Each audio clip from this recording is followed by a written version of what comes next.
안녕하세요. 뷰큐레이터 황금희입니다. 오늘은 미국 작가인 오헨리의 20년 후라는 작품을 함께 읽어보도록 하겠습니다. 한 경찰관이 느린 걸음으로 길을 걷고 있었다. 어떻게 보면 조금 거들먹거리는 것 같기도 했지만 특별한 이유가 있거나 남을 의식하는 게 아니라 그저 습관일 뿐이었다. 밤 10시라 아직 그렇게 늦은 시간은 아니었지만 바람이 세게 불어서 그런지 거리는 인적이 드물고 한산했다. 키가 크고 체격이 좋은 경찰관은 익숙한 솜씨로 봉을 돌리면서 골목길 구석구석을 살폈다. 이곳에는 일찍 자고 일찍 일어나는 사람들이 대부분이었다. 그래서 24시간 운영하는 식당이나 편의점 불빛이 가끔 보이기도 했지만 거의 모든 회사나 가게의 문은 닫혀 있었다. 여기저기 살피던 경찰관은 뭔가를 발견한 듯 갑자기 걷는 속도를 늦추고 조심스레 다가갔다. 불이 꺼진 철물점 앞에 한 사나이가 서 있었다. 그는 불을 붙이지 않는 담배를 입에 물고 벽에 기대어 있었다. 사나이는 경찰관이 다가오자 안심시키려는 듯이 서두르며 말했다. 수고 많으십니다. 전 지금 친구를 기다리고 있어요. 20년 전에 한 약속이긴 하지만 어떻게 생각하실지 모르겠지만 사실이 그렇답니다. 제 말이 의심스럽다면 참 20년 전에 이곳은 음식점이었지요. 우리가 빅조우라고 불렸던 브래디가 운영하는 음식점이죠. 그 말을 듣고 경찰관은 여기 사정을 잘 안다는 듯 여유를 부리며 말했다. 그 음식점은 5년 전만 해도 여기 있었는데 최근에 헐렸습니다. 사나이는 담배에 불을 붙이려고 라이터를 켰다. 그 순간 사나이의 날카로운 눈매와 각진 턱이 불빛에 드러났다. 표정은 창백했고 오른쪽 눈썹 옆에는 작은 흉터가 있었다. 그의 넥타이 핀에는 이상한 모양의 큰 다이아몬드가 박혀 있었다. 사나이가 입을 열었다. 지금으로부터 20년 전 바로 오늘 나는 브래디 음식점에서 가장 친했던 친구인 지미 웰즈와 저녁을 먹었습니다. 지미와 나는 뉴욕에서 함께 자라서 형제나 다름없었죠. 그때 나는 18살이었고 지미는 나보다 2살 많은 20살이었어요. 나는 큰 돈을 벌기 위해 서부로 떠날 예정이었지만 지미는 뉴욕보다 더 멋진 곳은 없다면서 여길 떠날 생각이 없다고 했죠.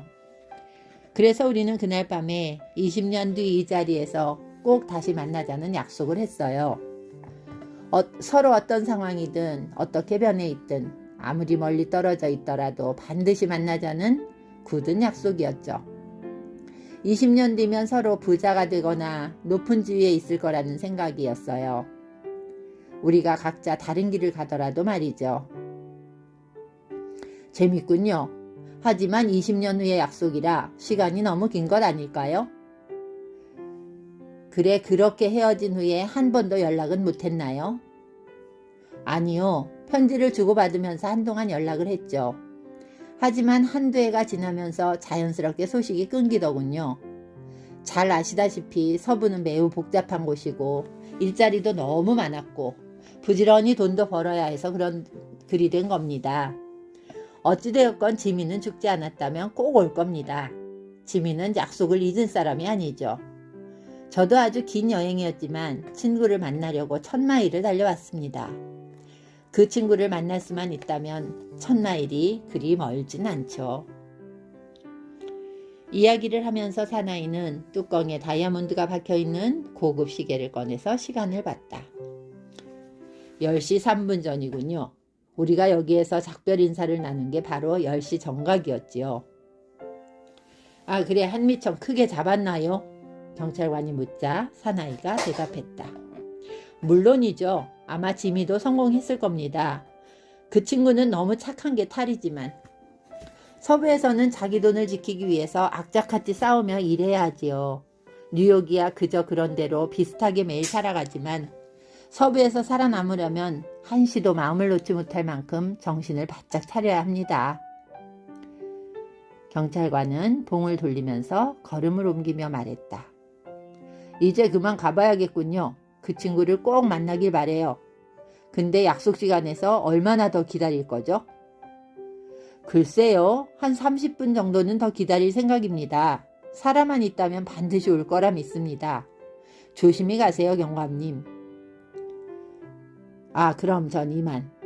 경찰관은 남은 순찰구역을 살피면서 걸어갔다.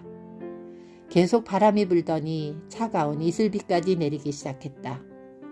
한산한 거리를 오가는 사람들은 옷깃을 여미면서 발걸음을 재촉했다. 20년 전 오늘 친구와의 약속을 지키기 위해 먼 길을 달려온 사나이는 설물점 앞에서 옛 친구를 기다리고 있었다. 20분 정도 지났을 무렵 길 저쪽에서 키가 큰 남자 한 명이 외투를 휘날리며 나타났다. 그 남자는 급히 사나이 쪽으로 오더니 조금 어색한 말투로 이렇게 물었다. 보브? 사나이는 갑자기 큰 소리로 말했다. 지미 웰즈? 야, 이거 정말 오랜만이야. 남자는 사나이의 두 손을 덥석 잡으며 말했다.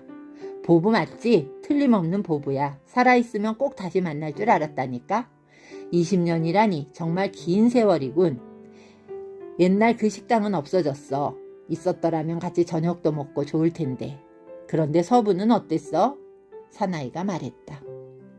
서부는 정말 대단하지. 원하는 건 뭐든 얻을 수 있고 말이야. 그런데 자네도 많이 변했군. 내가 생각한 것보다 키도 더 크고. 20살이 훨씬 넘어서까지 키가 자라지 뭐야. 사나이가 말을 이으면서 물었다. 그래, 그동안 뉴욕에선 어떻게 지냈어? 난 잘 지냈지. 지금은 시청에서 일하고 있고.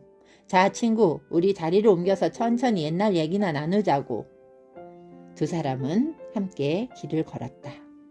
사나이는 남자에게 자신이 어떻게 성공하고 출세했는지를 자랑스럽게 떠벌렸다. 남자는 그저 흥미롭다는 듯 듣고만 있었다. 길 모퉁이에 불이 환하게 켜져 있는 약국을 지나갈 때 두 사람은 동시에 상대방의 얼굴을 바라보았다. 사나이는 갑자기 야수 같은 표정으로 외쳤다. 넌 지미가 아니야. 아무리 20년이란 세월이 흘렀다지만 어떻게 메브리코가 그렇게 납작해질 수가 있지? 그래, 하지만 20년 동안에 악당이 될 수는 있지 않겠어? 키 큰 남자가 날카로운 목소리로 말했다. 그리고 말을 이었다. 자넨 지금 경찰서로 끌려가고 있다네. 사실 시카고에서 자네가 이쪽에 나타났다는 정보를 받았지. 순순히 나랑 함께 가는 게 좋을 거야. 그리고 자네에게 전해달라는 편지도 있다네. 경찰서로 가기 전에 읽어봐. 오늘은 외근 중인 지미 경찰관이 부탁한 편지야. 사나이는 편지를 받아들고 다 읽기도 전에 손을 부들부들 떨었다. 편지 내용은 몇 줄 안 되었다.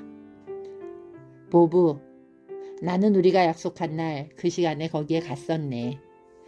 난 담뱃불을 붙이려고 켠 라이터 불빛에 비친 자네 얼굴을 보고는 시카고 지명 수배범이란 사실을 알았지. 하지만 내가 직접 자네를 체포하기는 힘들었어. 그래서 다른 형사에게 부탁한 것이라네. 지미가.